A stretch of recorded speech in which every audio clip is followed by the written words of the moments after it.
Is there an issue or you're good? We're good. Hi, everyone. My name is Frances Queller. I'm so excited that we have this incredible webinar today. We are going to learn about the competitive colleges application. We have a variety of great webinars at Queller Prep, but I have to say the one we're going to have now is going to be a 10 out of 10. So I'm super excited to share with you that my longtime colleague, friend, mentor, someone who I very much admire and respect, who I've known since I was in college myself, Michael Courtney, who serves as a full-time college counselor at SAR High School. He is graciously volunteering his time to share his wisdom and knowledge with us. We are so fortunate. Michael also worked in the admissions office at NYU. He has a unique ability to present information in a very clear, coherent way. We're really, really lucky and fortunate to have him presenting right now. I'd like to take this moment to share with all of you that this webinar is truly special because we're going to learn not just about the competitive colleges and in general, the college landscape, but we're learning from someone who knows how to present. And we're really, really fortunate. So before we start, I want to just give a sincere thank you because Michael, you have done so much for the students at Queller Prep, and I really speak from my heart. I want to share with you that it means so much to all of us that you're doing this, you're sharing your wisdom with us, and you're just giving us all of your knowledge. We are truly blessed. We are so lucky tonight that this hour of your time, and you have so many other commitments. Thank you. Thank you for making time for this.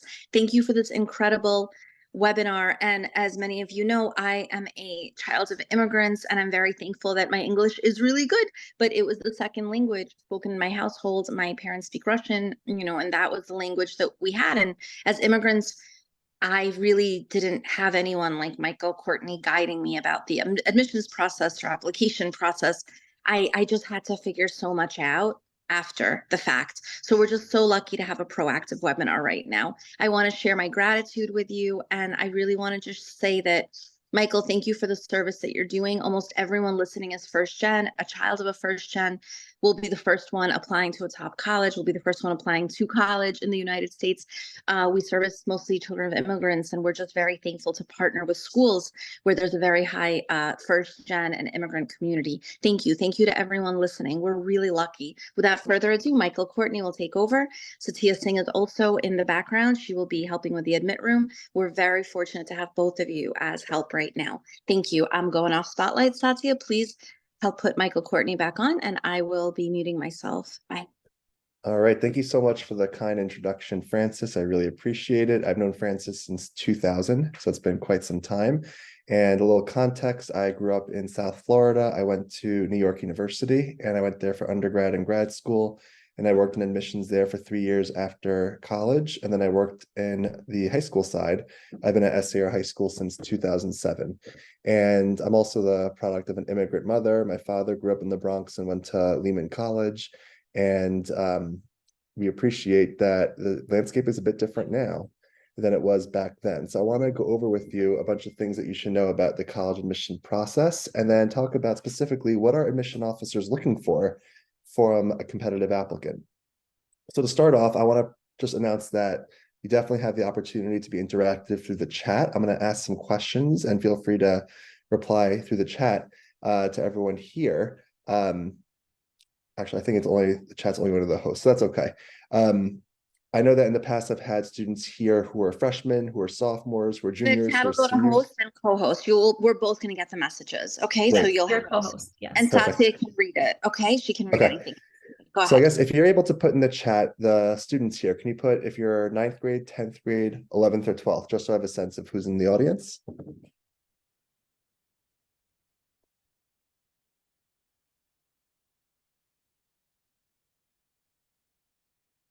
Okay, and after that, I am curious, how many of you have been to a college campus? I guess just say yes, you've been to a college campus. See number of 9th graders, 10th grade. Okay. So the first thing to know about the college admission process is, how do you narrow down a list to make it admissible for you, places that are going to make sense, not all overreaches? and places that you think you'll be satisfied. Very often as a senior in high school, students are thinking of that bumper sticker. I want to go to that school and I could brag about where I'm going and feel proud of myself. What I'm here to tell you is that you want to go to a school where you're going to thrive for 4 years. That means academically, that means socially, that means in the extracurricular activity arena. That means it's the right location for you. That means it's the right opportunity for your family to not be in debt or a bad amount of debt. There are a lot of different factors to think about. So the first thing I'd want to suggest is consider location as an important factor for you. So you might think of an urban campus, a suburban campus, a rural campus. Who could put in the chat, what are examples of urban campuses that are out there? So urban meaning big city. NYU, great example.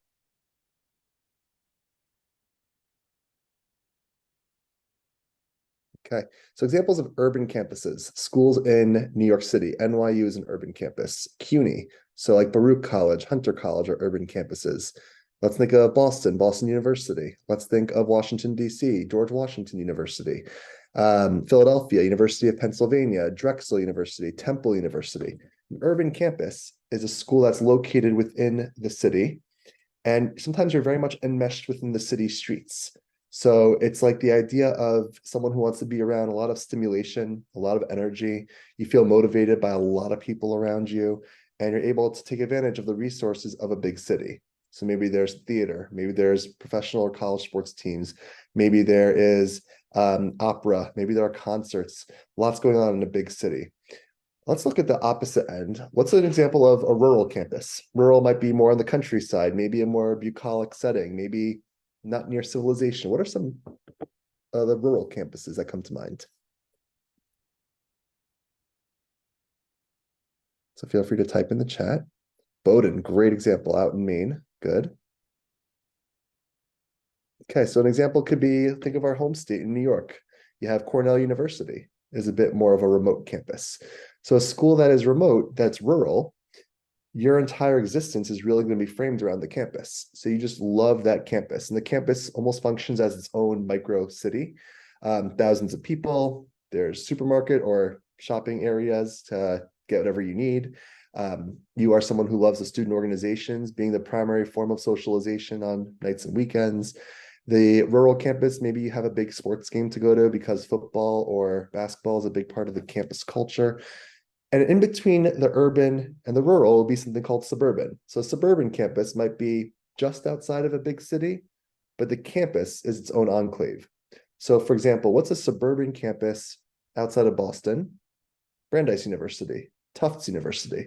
So these are schools that are close to the city, but they're not enmeshed within the city streets. The campus itself is its own entity.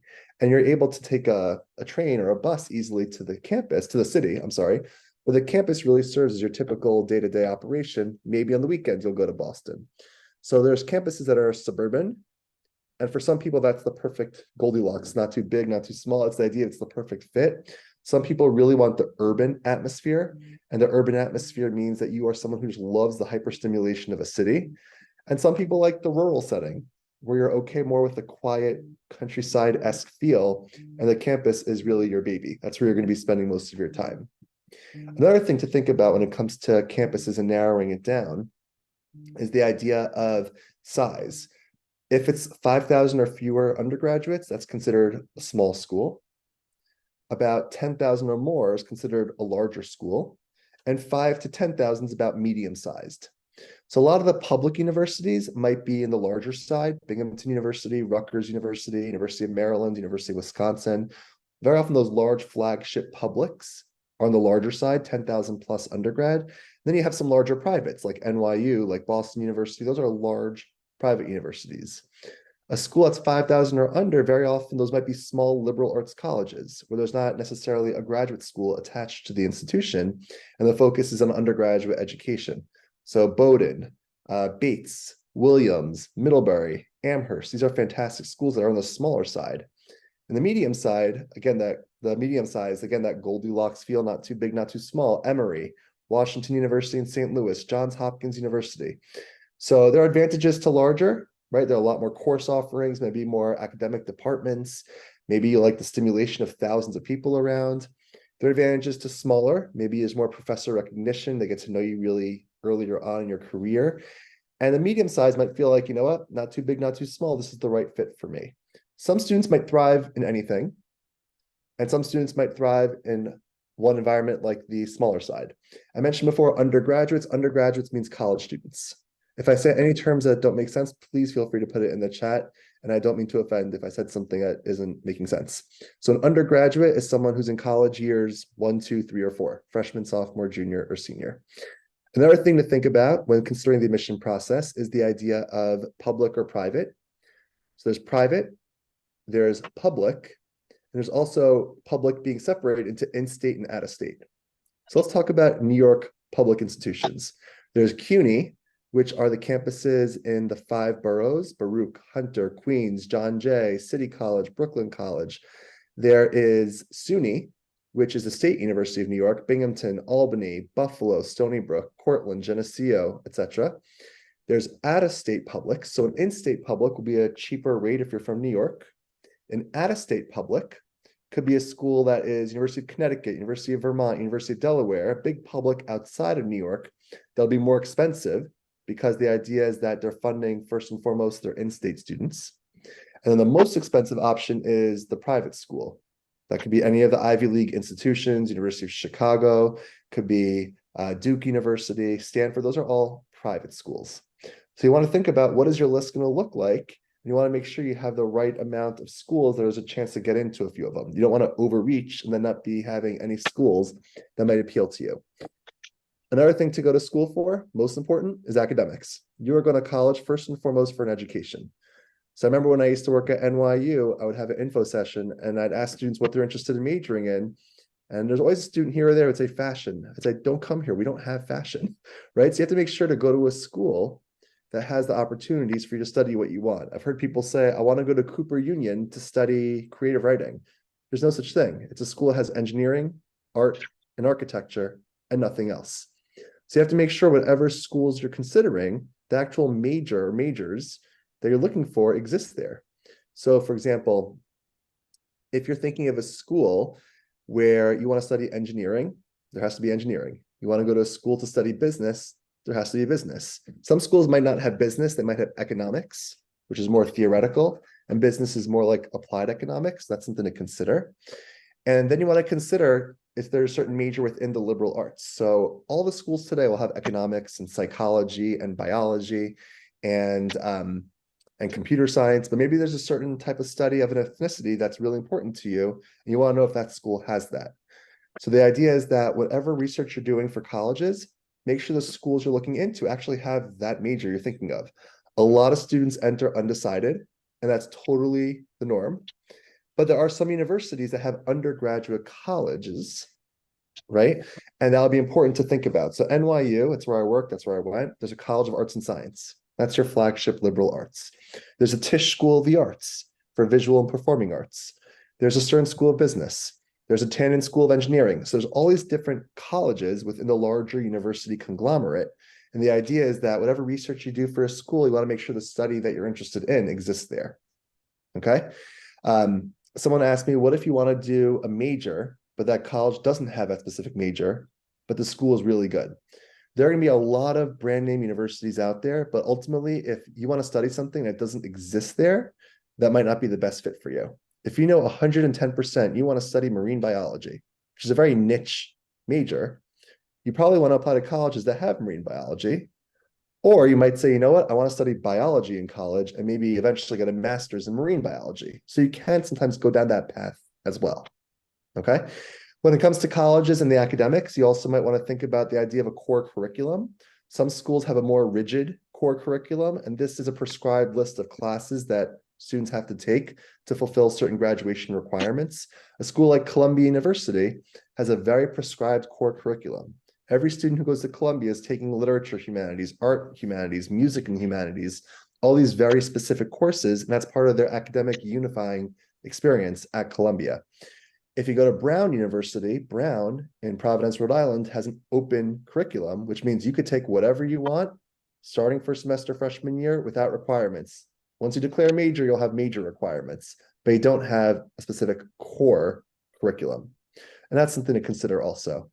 When doing research on schools, you want to think about what are the student organizations out there? What is the makeup of the campus? If you're looking for a campus with certain types of diversity, you want to research that have that diversity. If you're looking for a campus that is catering more towards New Yorkers, that's one thing, or a school that might have students from all 50 states.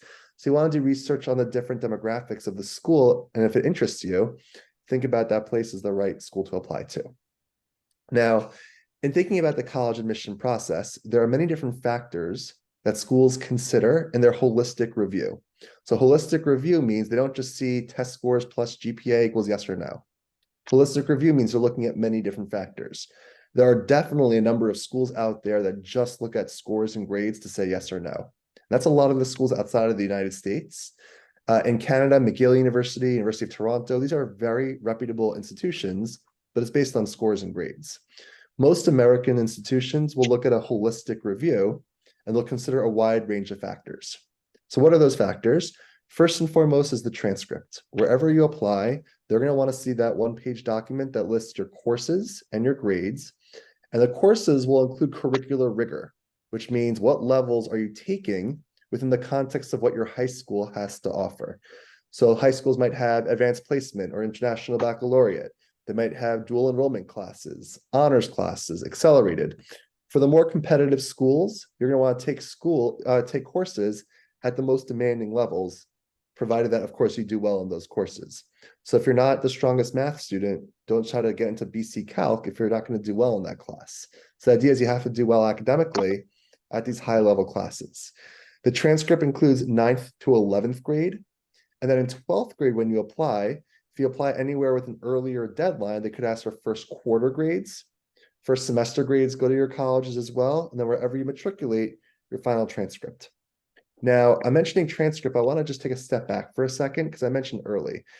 There are different ways to apply to different schools. And I want to see if you guys could type in the chat. Who could tell me what does early decision mean? Who's heard that before? Who thinks they could take a stab at what that means?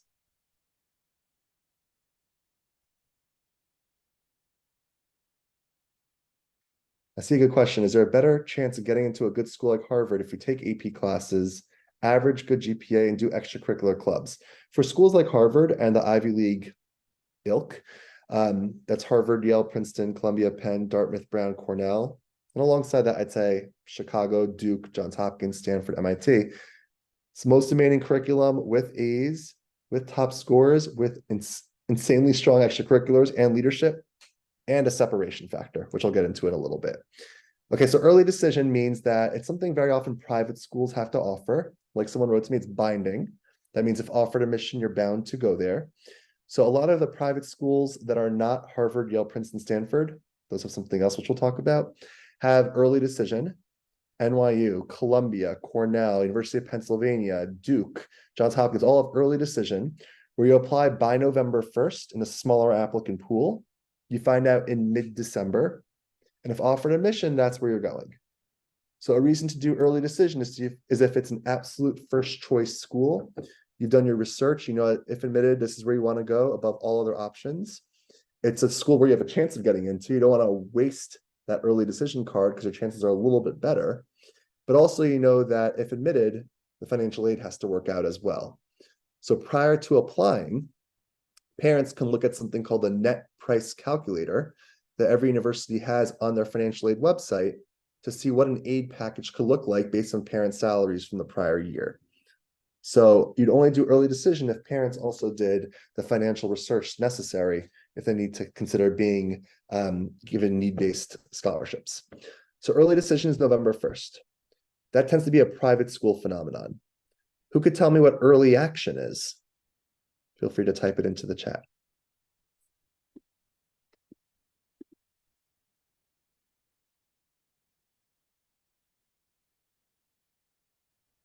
Okay, so early action is something that's a little bit more common with public institutions.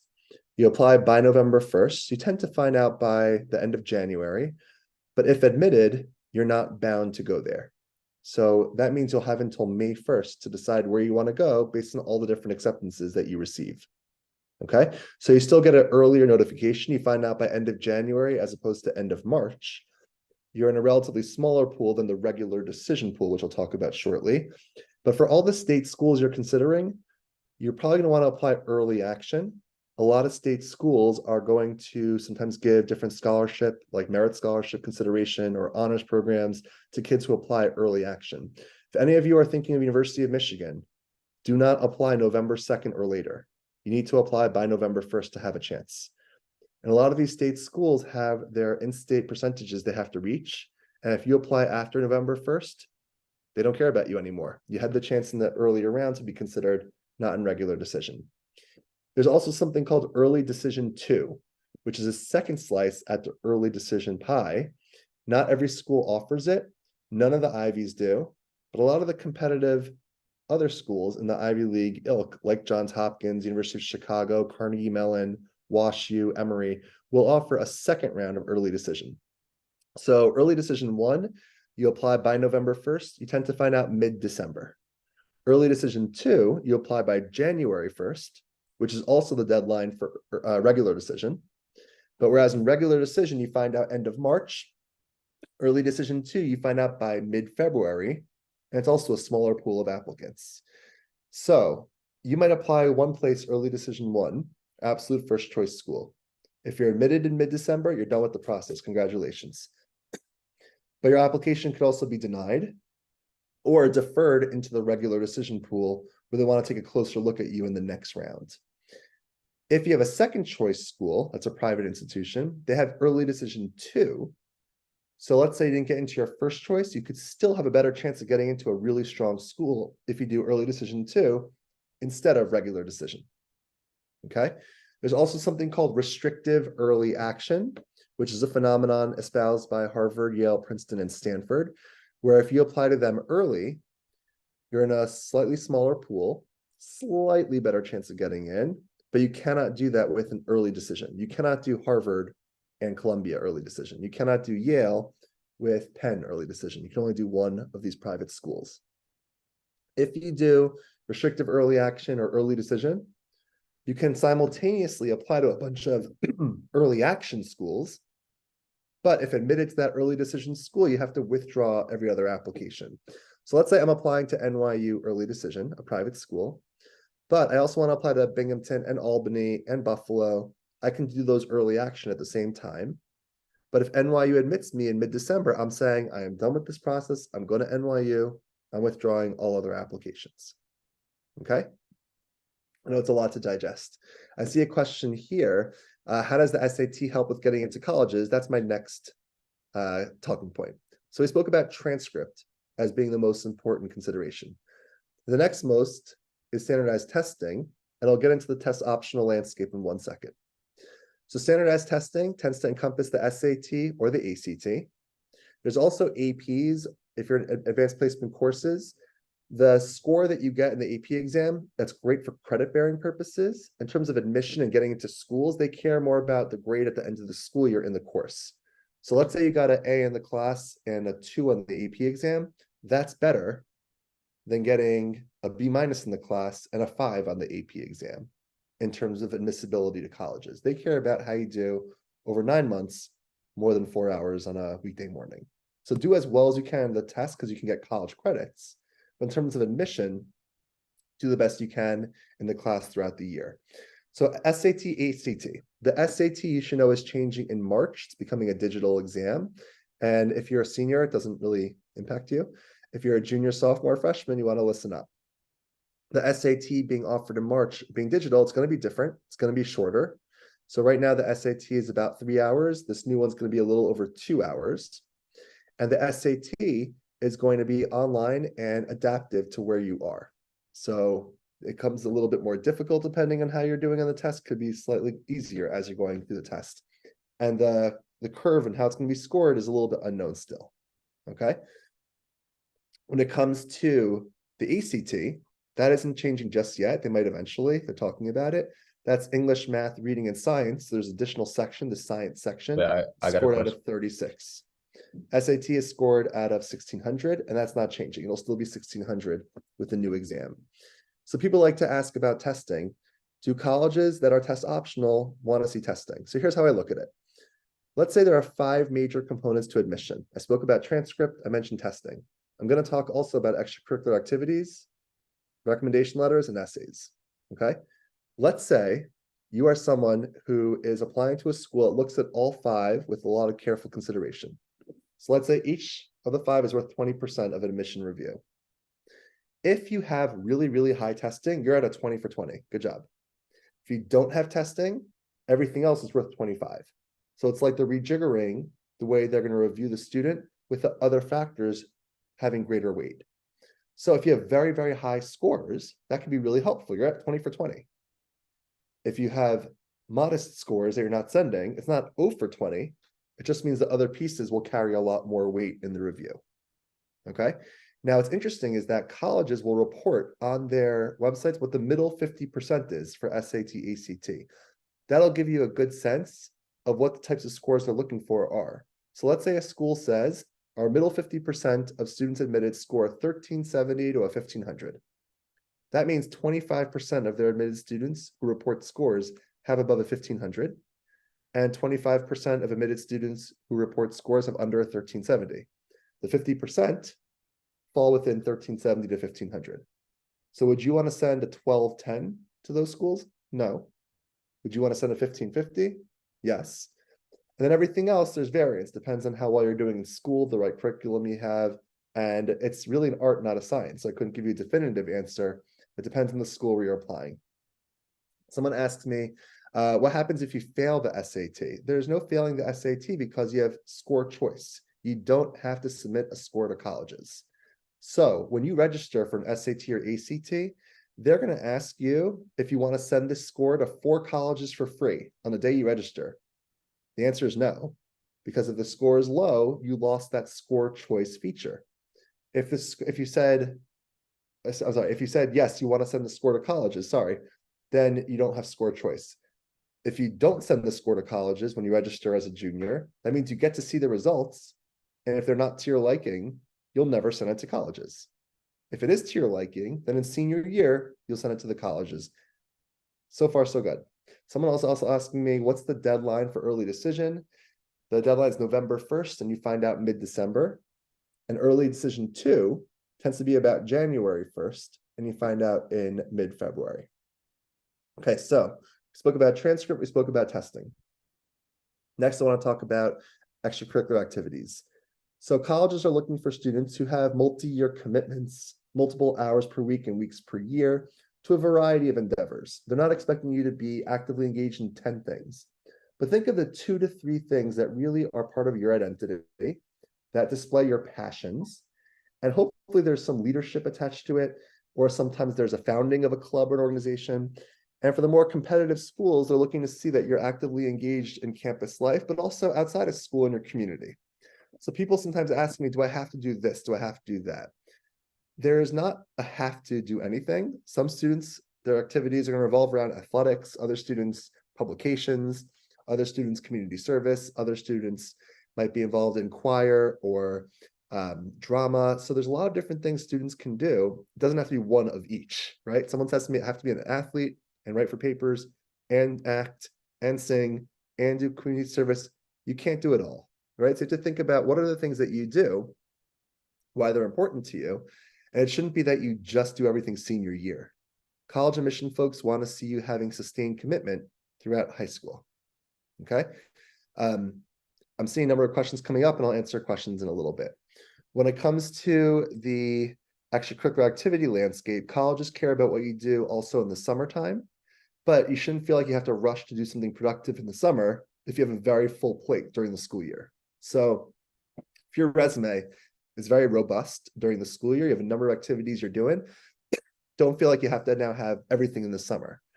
It's more important to the schools that they see you balance schoolwork and activities, because that's what you'll do in college one day. If your resume of extracurriculars during the school year is a little bit more meager, then think about taking advantage of summer opportunities. So when it comes to activities, if you're applying to the most competitive schools that have a single-digit admit rate, right? Harvard 4% admit rate, Columbia 4% admit rate. How are you separating? It's not just testing, transcript, extracurriculars. These schools are looking to see, are you a change agent? Are you someone who can shape a culture for the better? Are you someone who's made society a better place? That's not an easy thing to do, but it's also not easy to get into the Ivies. The idea is if you want to get into the Ivy League schools or colleges of that caliber, you're going to have to step it up a notch when it comes to the idea of being a change agent. So think about your passions and what you do with those passions to make society better. If you are someone who loves figure skating, do you teach figure skating to underprivileged communities? If you're someone who loves science research, maybe you're mentoring other people who are trying to do science research in schools where it's not as espoused. So the idea is you want to make society a better place because they want to see how you're going to separate from the pack of students who have this theater or that basketball or that choir. They're used to that. Columbia once said years ago, when they had an 8% admit rate, that 80% of their pool of applicants was admissible. 80% of the students who applied had the scores, had the grades, had the extracurriculars, etc. How do they make 80% down to 8%, which is now 4%, by the way? How do they do it? They're looking to see how you separate. They're looking to see how do you define yourself as someone who makes society a better place, and you're a change agent. Next, I want to talk about the idea of recommendation letters. So wherever you apply, you want to think about having 2 teacher letters and 1 school official, which could be a school counselor, could be a vice principal, but someone who knows you on the macro level is the school official, and the teacher is the micro level. So when it comes to teachers, you want to think about English, history, math, science, foreign language is like the big 5, and to have 2 teachers from within these disciplines. So it shouldn't be 2 English teachers. It could be 1 English, 1 math. It could be 1 science, 1 history. And they want to see recommendation letters from years closest to senior year. So ideally 2 junior recommendation letters, or a lot of schools will be fine with 1 junior, 1 sophomore. If you've taken multiple APs in junior year, definitely at least 1 recommendation letter should be from an AP class, because that's really a letter about how prepared you are for college based on that subject. When it comes to teacher recommendation letters, the teacher doesn't have to know you well outside of the class. They're writing about you in the context of the classroom setting. Are you someone who participates? Are you someone who does their work on time? Are you someone who helps students who are struggling? Are you someone who asks the very penetrating questions that get intellectual discourse flowing? Are you someone who stays after class to ask the teacher questions? Are you someone who takes advantage of the teacher's office hours? Are you someone who's really mastered certain units in the class through a project, through a test, through an essay, whatever that might be? So you want to think about who are these teachers with whom you're developing in-class relationships, okay? Sometimes people will ask me, what about supplemental recommendation letters? Colleges don't really care so much about supplemental recommendation letters. So sometimes students will say to me, I know this person, I know that person, I work for them, I work for that. If you want to have 1 supplemental rec letter, some schools might be okay with it. Schools that have 100,000 applications don't have the bandwidth for it. So you might ask someone supplemental to the 2 teachers and your school official if it's someone like a research supervisor. Let's say you're doing science research and someone's watched your growth over the year. That could be a nice recommendation letter. Or if you have an interesting internship, the person you're working for might write a great recommendation letter for you because they see you in the context of the greater world, not just in the school setting. Okay. Someone asked me if it matters if extracurriculars are related to sports if you're not applying to get recruited. Yes, that is terrific. It is okay to list different sports, even if you're not a recruited athlete. Just like it's okay to list that you're doing theater, even if you're not applying for theater programs, or if you're not applying for music, but you still do choir. So it's okay to showcase your variety of activities. When it comes to recommendation letters, this is an important part of the process for a lot of competitive schools. For some state schools, they might not care as much about it because they don't have as much time to read it, enough readers to actually be able to really absorb so many recommendation letters. But the more competitive schools are really looking to see, okay, this is a person who's going to be an actively engaged citizen in the class and a really nice contributor to the campus culture. They want to see that you're someone who can make a good roommate, a good floor mate, a good classmate. Next, I want to talk about essays. This is an important part of the process. There is 1 essay, also called the personal statement, that will work for all the colleges you're applying to. And then a bunch of schools might have something called supplemental essays, which are uniquely tailored to each institution. So let's say you're applying to Binghamton University and to Columbia University. You have one Common App essay. Common App is the application vehicle to apply to many schools at once. CUNY is not on the Common App. That's a separate application vehicle. But you can apply to Binghamton and Columbia using the same application. There's one essay that'll work for both schools. But in addition to that one essay, Columbia has a series of smaller essays that you also need to answer, whereas Binghamton does not. Okay? The essay, it's really important that the voice is a 17-year-old voice. I cannot express the number of essays I've seen this year that are not the voice of a 17-year-old. And admission officers are on the lookout for that because of ChatGPT. So they know about people who might be getting help on the side with essays. That's been going on for a long time. But also now with robots helping out with essays, it's a problem. So you don't want to sound overly polished, right? You want to sound like a 17-year-old. Obviously, you want to make sure you have grammar and spelling being taken care of, but it shouldn't be that the thesaurus has written your essay and every other word sounds like a separate synonym that no one really uses in daily language, right? So the idea is that you want to come across as someone who's sophisticated, but you also still sound 17 years old. What you want to remember is that admission officers might be reading 50, 100 essays a day. You want them to read your essay and not skim it because they're bored. So you want to have an opening sentence that really hooks them in, that ropes them in to want to convey how much you want to read the rest of the essay. So I always say to students, a really good opening sentence will convince the admission reader to thoroughly read the opening paragraph, and then to really read the rest of the essay, not just skim it. I heard someone say this year about the essay, something that's really profound. You want to express the what, the so what, and the now what. Okay, think about it that way. Your essay should say what is it you're trying to convey? So what? Why is that important? And then now what? How does that propel you forward? You kind of want to avoid certain cliches, and that's why in college I will. Don't do that. You want to avoid things like the lesson I learned was. So the idea is that you want to say things without saying those cliche phrases. And you also don't want the essay to be a narrative resume. It's not paragraph 1, I do Model United Nations. Paragraph 2, I play volleyball. Paragraph 3, I'm a counselor in a sleepaway camp. Boring. They're going to see an activities chart that'll have all of that. But maybe there's an anecdote from one of your activities that really will resonate with an admissions officer. Maybe you're a counselor at a sleepaway camp and you had a camper who was really homesick. And as a result of your mentoring the camper, that child had the best summer of their lives. That's an interesting essay. That's a lot more interesting than someone who says, I love sleepaway camp and I love being on Model UN and I love writing for the paper and I love playing basketball. That's not so interesting. Okay. When it comes to your essays, there's one Common App essay. It's a maximum of 650 words. The supplemental essays could range from 150, 250, 500, but the supplemental essays have just as much, if not more, weight than the main Common App essay, because the supplemental essays tells the school why you're a good match for the university. So the Common App essay just is like a writing sample, but the supplemental essays give the admissions officer a view into who you are beyond just test scores and grades and activities, but actually your voice. So some examples of supplemental essays might be, why do you want to go to X university? Why do you want to major in Y?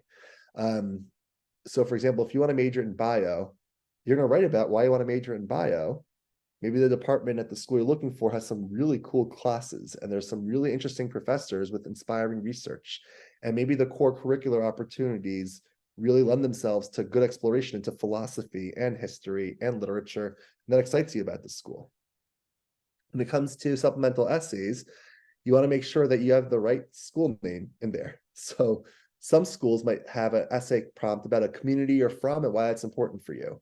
If you're writing the Michigan community essay, you have to make sure that Michigan appears in that essay and not a different school name in Ohio.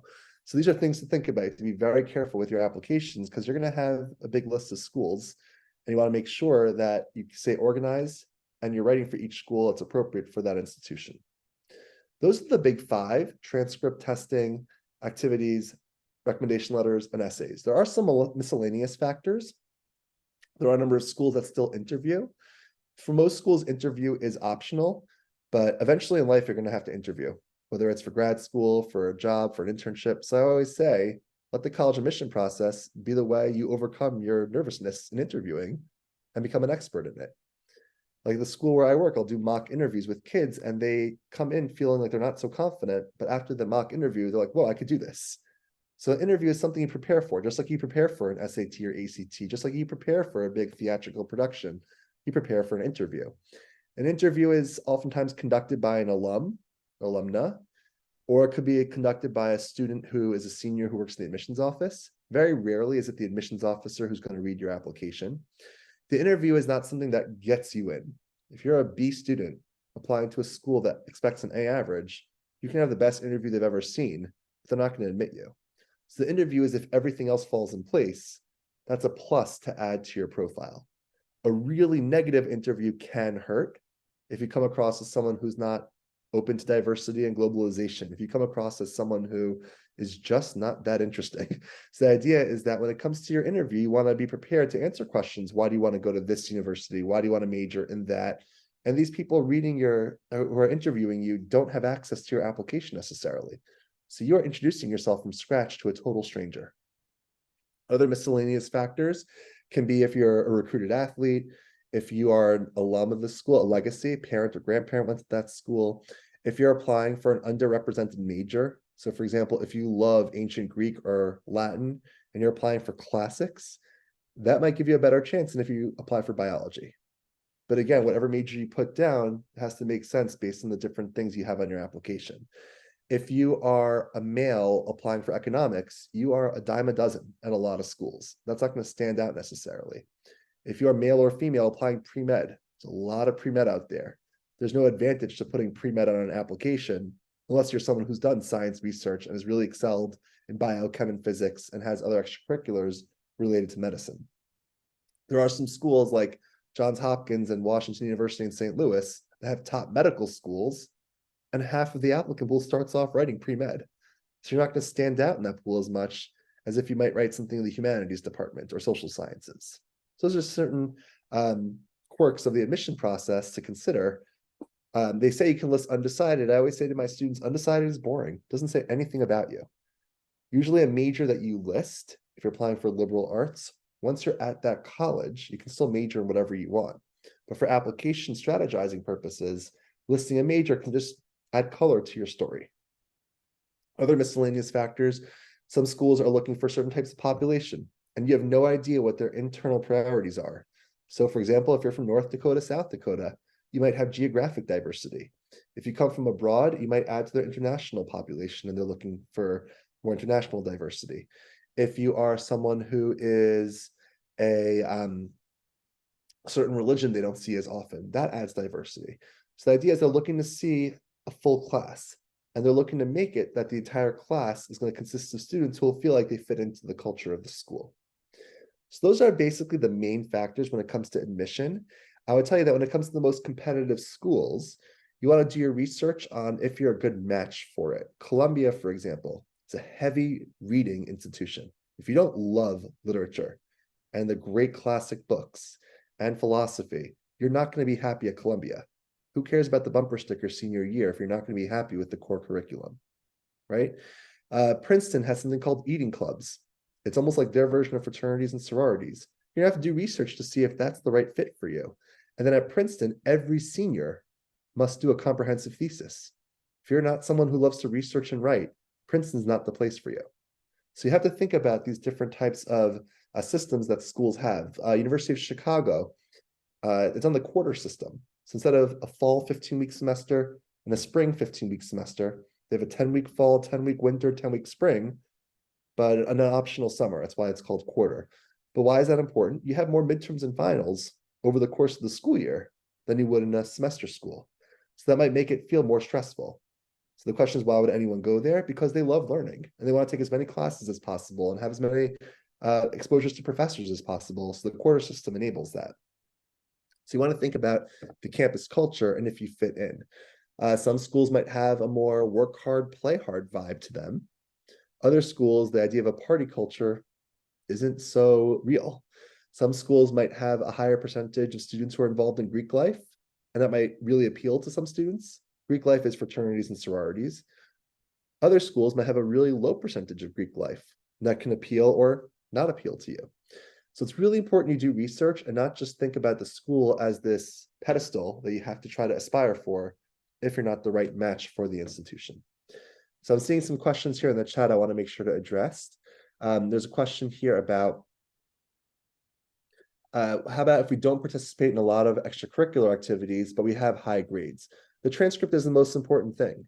But you have to remember, for the most competitive colleges, vast majority of the applicant pool will have a really strong transcript. They want to see you involved in extracurriculars.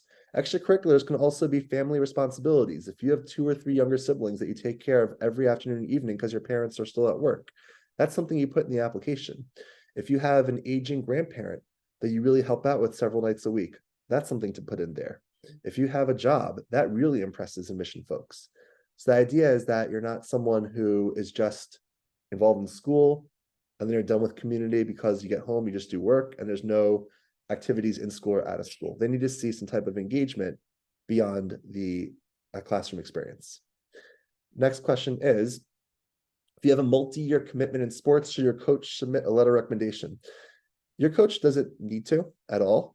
If you feel like they know you better than anyone and they write well and they enjoy this, sure, you can reach out and ask, but you don't necessarily have to ask a coach. Next, you have to pay to go into a college like Harvard. How much would it cost? Great question.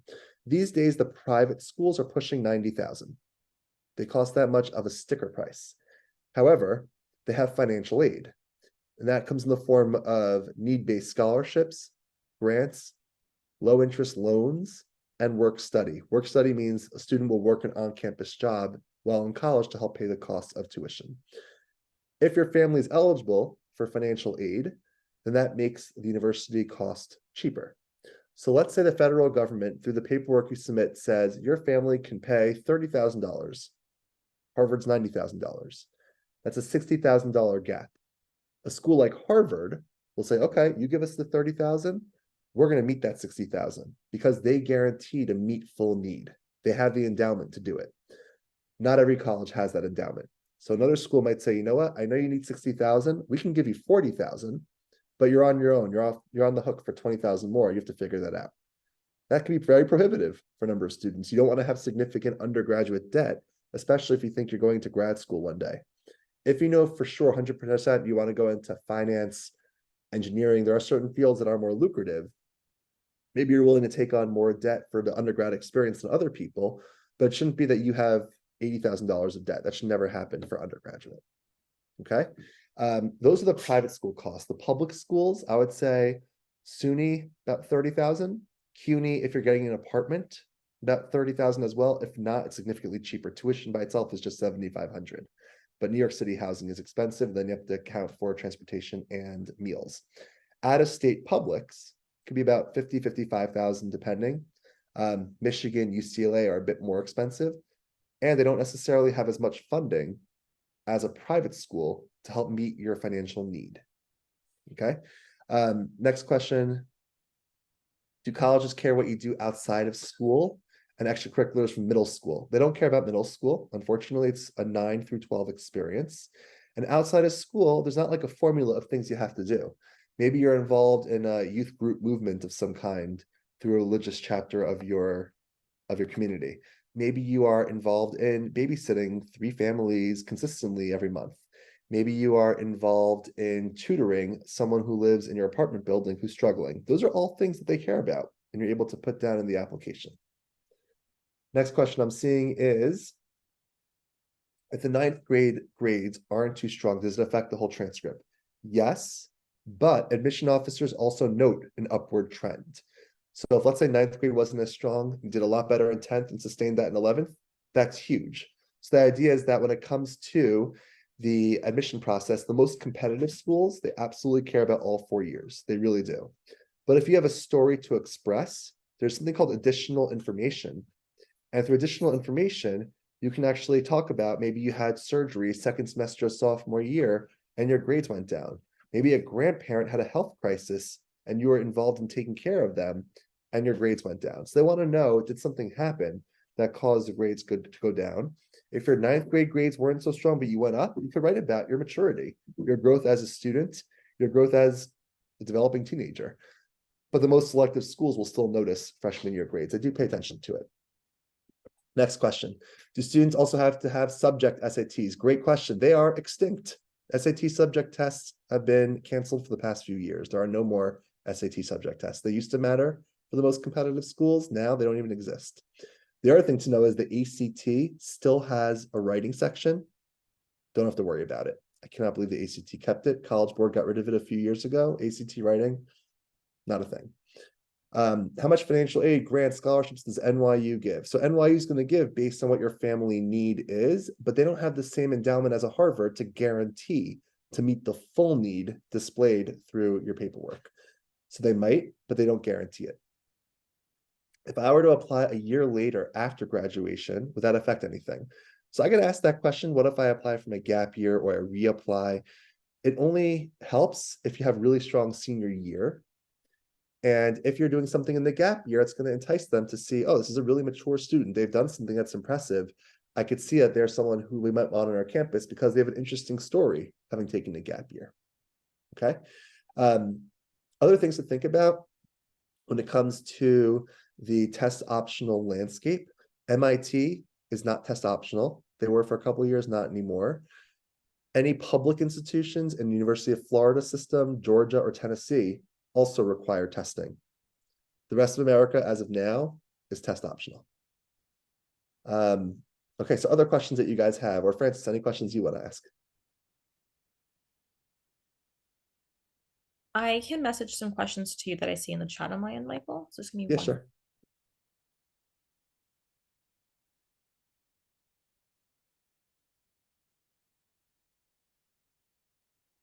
I see a question in the chat saying, to expand a little bit more on sports for extracurricular activities. Is it required to do sports? Good question. It's not required to do sports. Not everyone is an athlete. If you do sport, it does look good in the sense that it is number of hours a week. It's a really hefty commitment. And if you do it for multiple years, it looks like something you've done through high school. That's impressive, but you don't have to be a recruited athlete. Someone asked, are there any free colleges that are really good? So Cooper Union used to be full tuition scholarship. Now it's a half tuition scholarship. That is a phenomenal school, but most colleges have a price tag. CUNY is the best value out there. If you go to Baruch, for example, and you want to study finance, you'll most likely be debt-free or very small debt, and you still might get a very lucrative job out of college, especially if you have internships in college to really maximize your profile, okay? What are the things you should prioritize the most when applying to colleges in general? Number one is transcript. Number two is testing. If you're a good test taker and could put in the work and do well, but if not, you can still be test optional, and everything else, I'd say extracurriculars would be the next most important. Okay. There's one need to do extra research for elite colleges.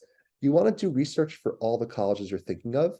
There are some schools that will track demonstrated interest, which means that you visited campus or you've opened the mail that comes to you, the emails that come to you. You did the optional interview. The Ivies don't track demonstrated interest, but a lot of small liberal arts colleges do.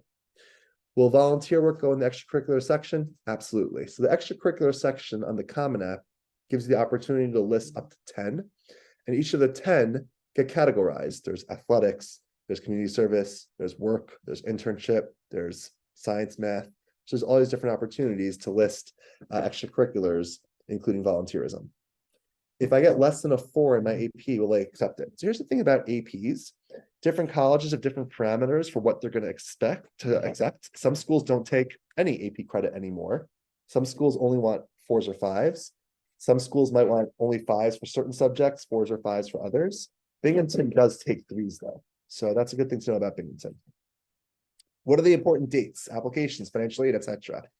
Most important dates for you to know about: November 1st for early decision or early action. January 1st on or about, could be January 3rd, January 5th, depending on the school. So January 1st for early decision 2 and regular decision. And January of your senior year, parents should be filing the FAFSA, the free application for federal student aid, based on the prior year income. If applying anywhere early decision, though, they can do also something called the CSS profile, which you can also do for regular decision.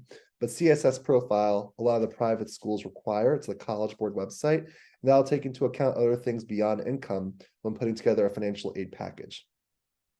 Next question. How can I know what a college needs? Like, how can I know the school needs what This one done. Okay. Any school you're applying to, if you Google the name of the university and admissions. So let's say I Google Brandeis University admissions. That'll take you right to the admissions webpage, and it'll say the requirements, what they're looking for. Did I say January of senior year is when parents should apply for FAFSA? So basically, let's say you are a class of 2024, you're a senior. In January, the FAFSA will be out based on 2023 figures. And I would say I would get the FAFSA done by early to mid-February. So January is when you want to start working on that, if possible. If not, you can do the prior year's data as well. And if offered admission, you'll get a financial aid package. Is the SAT score important? If you have very high scores that fit in that middle 50% or higher for schools, that could be helpful and important for you. If not, you go test optional. Other questions? Okay, can I speak again about the idea of not submitting scores and how it affects the weight of the other components? So the idea is that, remember I mentioned to you, there's like a big five when it comes to admission: transcript, testing, activities, recommendation letters, essays. Let's say each is worth 20% of an ultimate admission decision. Very high testing, you're at 20 for 20. No testing, 25, 25, 25, 25. They reprioritize the other components with greater weight. So it puts a little more pressure on the other elements to be able to be really strong. How important is the counselor recommendation from your school, separate from teacher rec? It's important. Your counselor might have a meeting with you and say, please fill out this questionnaire for me. Or a parent might fill out some type of brag sheet. You want to fill that out thoroughly. That'll help inform the recommendation letter. Can I speak again about the financial application parents can submit in addition to FAFSA? There's something called the CSS profile, which is something on the College Board website. And that is something that's more commonly taken by the private schools out there. If you Google CSS profile member schools, it'll give you a very big list of schools that will accept that. Some schools, like University of Chicago, has their own financial aid forms to fill out. So whatever school you're applying to, you have to look at the financial aid webpage to make sure you're filling out everything they need. Okay, Francis, I see you. Hi. Mike, I want to let you know and to see if you can do the switch.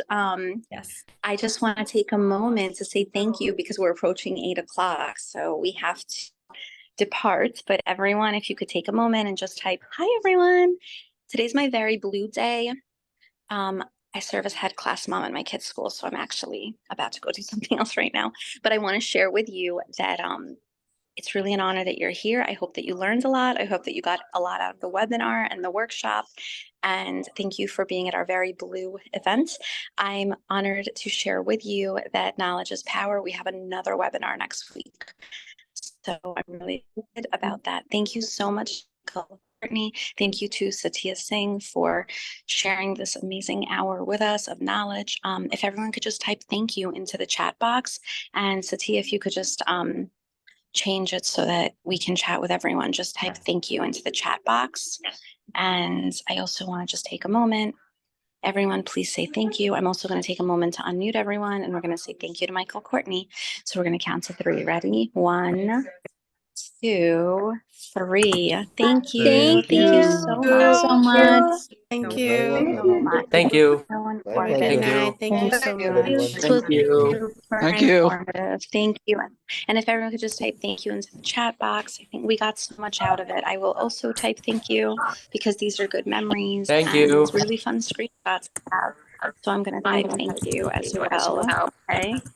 To everyone. I'm going to type to everyone. Ready? Thank you. Wish me luck, guys. I'm at my kids' elementary school. All right, so we're off. Okay, I'll speak to you soon. Thank you, everyone. Thank you for a great hour of knowledge and power. Okay. Thank you, everyone. Have a good night. Good night. Good Thank night. you, everyone. Good night. Thank you, everyone. Thank you so much. Thank you so much for all the messages. Thank you. Thank you, parents. Good night. Okay. Thank you. Oh my gosh, look at that. We got like 10 thank yous in a row. Thank you. You can go right in. Okay. All right. Bye, everyone. Oh, Bye. thanks. Thank you. Tell Thank you, everybody. everyone.